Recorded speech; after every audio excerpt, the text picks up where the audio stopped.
Hey, it's the champ Antonio Tarver. You're listening to Tarver's Take. It's the recap, the final recap of Canelo Alvarez and Jermell Charlo, and they're reporting 700,000 pay-per-view buys. Man, that's a success by the numbers. Man, that was a huge success for Canelo Alvarez and Jermell Charlo Showtime pay-per-view. But for the fans, man, and if you were there live as I was, the fans, there's been an outcry. I mean, the fans are saying that Jermell Charlo didn't seem as if he went for the win, that he didn't try to win. I mean, but when you look back at that fight, man, with everything being considered, you have to understand the man's going up two weight classes, fighting a fighter, not any fighter. This ain't no ordinary fighter. This Saul Canelo Alvarez, the face of boxing, one of the best pound for pound fighters in the world today. So, you gotta, understand that the task was a daunting task from the outset. I mean, what did we truly expect? Did we really expect Jermell Charlo to move up two weight class and dominate, beat, and even knock out Canelo Alvarez? I mean, you got to be kidding. If you was thinking that, you sadly mistaken, man. I felt that as if Jermell Charlo was going to win this fight, he had to come out very aggressive in the beginning, really showing Canelo that he was in there with a different type of beast. You feel me? You do that, you put some thoughts in Canelo's mind now that it ain't going to be as easy as he may have thought. But hey, hats off to Eddie Reynoso and Team Canelo, man. They got their guy ready. You feel me? He was in tip-top shape, and mentally throughout the whole press conference and the buildup of the fight, you saw that Canelo was on a different level. I mean, we were trying to find out, where is the lion at? Where is this big roar that we're used to hearing? And it just wasn't meant to be. So early on, I believe Jermell Charlo showed us that he had reservations going into this fight. You know what I mean? And so and I felt as long as this fight went on, it was in the hands of Canelo. And I thought maybe late he would probably get him out of there. But hats off to Jermell Charlo, man, because I personally didn't think he could mentally keep it together for the whole 12 rounds. You feel me? I thought he was going to let his emotions get involved, which he didn't.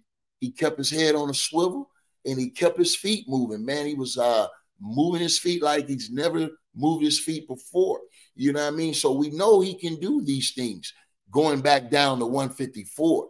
And I think if he would have had any success with that left hook, his signature kind of left hook that he caught Canelo with right on the chin earlier, I think around round 2 or 3. And man, it didn't move Canelo, bro. He ate it. You feel me? So that in itself, I mean, all of this is taking place right in front of the man's face. You know what I mean? So unless you've been in there, you don't know how defeating that is, man. When you hit a guy with your best shot and you know what I'm saying, you don't move the man. I mean, so unless you've been in there, you don't know how that feels. And so I think Jermell knew early on that he wasn't going to outbox Canelo. And if he didn't sneak him with a shot and hit him with something he didn't see, man, it was going to be hard to win this fight.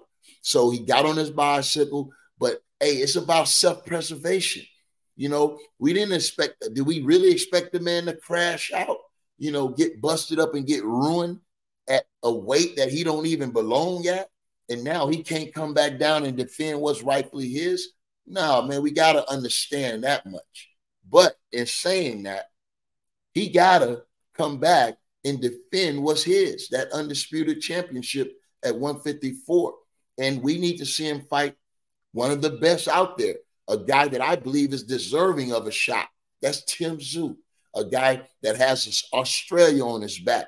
And we know his famous father, Costa Tszyu, came over here and got that amazing win against Super Zab Judah back in the day for, I believe, a welterweight portion of the championship, if it wasn't the undisputed. I'm not quite sure. I have to go back and do my research on that. But there's a guy that's knocking out everybody. And he even knocked out a guy that had a great night against Charlo and gave him his first loss, Harrison. So, he beat Harrison in amazing fashion, beat him inside the distance, stopped him with amazing power. So here's a guy, I believe, Jermell Charlo can redeem himself and really show the culture, man, that he that dog that everybody think he is. You know what I'm saying? So we'll look forward to seeing what Jermell Charlo does next. And we look forward to more Canelo news.